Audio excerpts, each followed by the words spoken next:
Sa panahon ngayon, napakahirap ng kumita ng pera. Kaya lahat ng paraan ng pagtipid at side hustle ay gagawin mo. Isang paraan para makatipid, babawasan mo yung monthly subscriptions mo tulad ng Netflix at Disney Plus. Naitanong mo na rin ba sa sarili mo kung magkano ang ginagastos mo sa mobile data kada buwan? Isang paraan para makatipid, kumuha ka ng GoMo SIM. No expiry yung data niyan. Sa halagang $399, may 30 gigs ka na ng data na hindi nag-e-expire. May libreng SIM ka pa at free delivery na siya. Lahat ng phone ko, ito ang SIM card. Ang sobrang nagustuhan ko sa GoMo, very hip siya. Ang daming mga promo at pwede mo pang ipasa yung data sa kabilang phone kapag naubusan ka. Kailangan mo lang i-link yung mga SIM card mo. Up to 5 SIM cards ang pwede. Pwede ka din mag-convert ng data para maging calls at text kung kinakailangan mo. Sulit to sobra at ang laki ng natitipid ko. Parang 2 beses lang ako sa isang taon nagre-reload.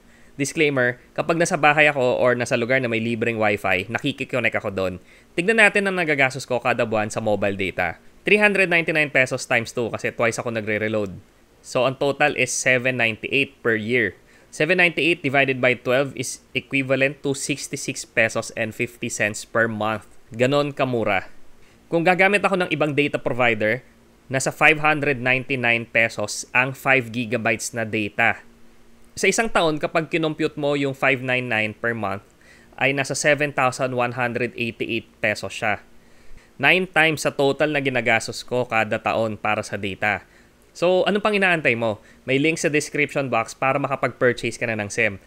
Bago ka bumili, gamitin mo yung referral code ko na KenM7636 para may libre kang 1 gigabyte na extra. Sana nakatulong tong video na to at see you sa next video ko. Bye!